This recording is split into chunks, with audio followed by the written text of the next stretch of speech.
School का जीवन कैसा होता है? शायद हर कोई कहेगा कि काश मैं जीवन भर स्कूल में पढ़ सकता। बहुत मस्ती, बहुत खुशी, बहुत सीखने की ललक, बहुत छोटे छोटे यादें, बहुत शिक्षक, बहुत दोस्त। स्कूल खत्म, मस्ती की जिंदगी खत्म, फिर जिम्मेदारी का बोझ, कर्तव्य वगैरह वगैरह। इसी कड़ी में याद रुला जाता है, हंसा जाता है कुछ दोस्त, जिनमें से एक दोस्त था जिनका नाम था रमाशंकर, और बहुत ही प्यार से उनके मम्मी पापा और सभी लोग उनको रामू करके बुलाते थे, क्योंकि रमाशंकर नाम बहुत बड़ा हो जाता है, इसीलिए रामू कहना ही ठीक था। रामू आज्ञाकारी था, अपने मम्मी पापा के, अपने शिक्षक के, अपने दोस्त के एवं आस पड़ोस के सभी के दुख दर्द समझने वाला, पर पढ़ाई में सबसे पीछे, स्कूल में भी पीछे ही बैठा करता था। ऐसा कोई कक्षा नहीं था कि रामू एक बार में पास हो गया हो। 2 वर्ष कम से कम लगाता ही था, लेकिन हर बार वो कहते थे कि मैं इस साल पास जरूर हो जाऊंगा, मैं पास हो जाऊंगा। हद तो तब हो गया जब कक्षा 10वीं में तीसरी बार परीक्षा दे रहा था। उसको स्कूल के नियम कानून सब पता था।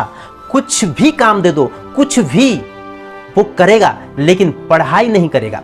पढ़ाई में पीछे, पढ़ाई को छोड़कर सभी काम करेगा। कक्षा 10वीं की परीक्षा शुरू हो गया था। वह कहता था कि इस साल मुझे पास करना ही है। रामू परीक्षा में बैठा, पर बैठा ही रह गया।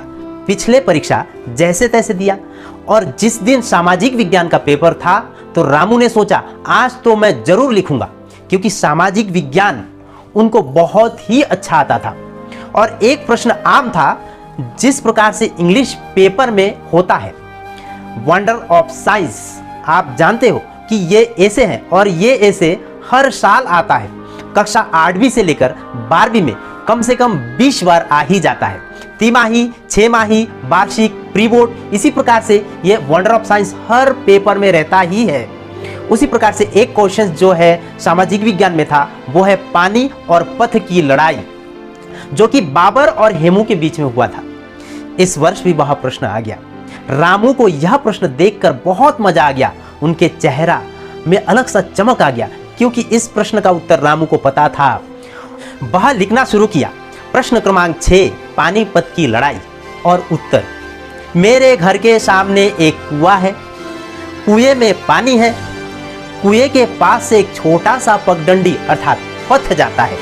उस पथ से जो भी लड़के लड़कियां जाते हैं, पत्थर उठाते हैं और लकड़ी उठाते हैं और उस कुएं में फेंकता रहता है। कभी कभी थू भी फेंकते हैं। यह घटना प्राय हर दिन होता है।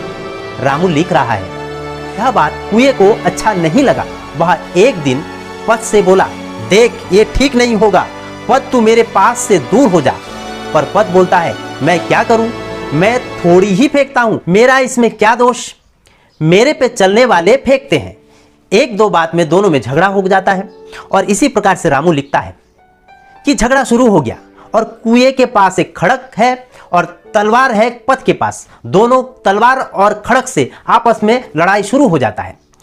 खड़क से लड़ता है कुआं, झन झन, और तलवार फिर लड़ता है खन खन, खड़क फिर झन झन, खन खन। रामू लिख रहा है, झन झन खन खन, झन झन खन खन, झन झन खन खन। अब पूरा कॉपी में एक पन्ना हो गया, दूसरा पन्ना हो गया, तीसरा पन्ना हो गया, झन झन खन खन, झन झन खन खन। फिर और पन्ने में लिखते हैं झन झन खन खन, झन झन खन खन, झन झन खन खन, झन झन खन खन, और लिखते लिखते पूरा कॉपी भर जाता है। अब रामू खड़े हो जाते हैं और माँ साहब से बोलते हैं कि सर हमें सप्लीमेंट्री दीजिए। और माँ साहब जो है उनको सप्लीमेंट्री देते हैं। उस सप्लीमेंट्री में भी रामू लिखता है झन झन खन खन, झन झन खन खन।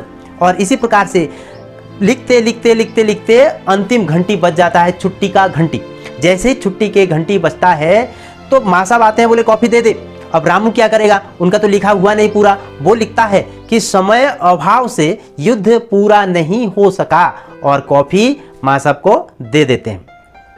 और फिर माँ साहब उससे पूछते हैं, तू झनझन खन खन, झनझन खन खन क्या लिखा है तू? रामू कहता है, सर यह सत्य घटना है, आप चल के देख सकते हैं। मेरे घर के पास कुआं भी है और पथ भी है, और आज परीक्षा में यह प्रश्न भी आया है। मैं बहुत खुश हूँ, अब तो मैं पास हो ही जाऊंगा।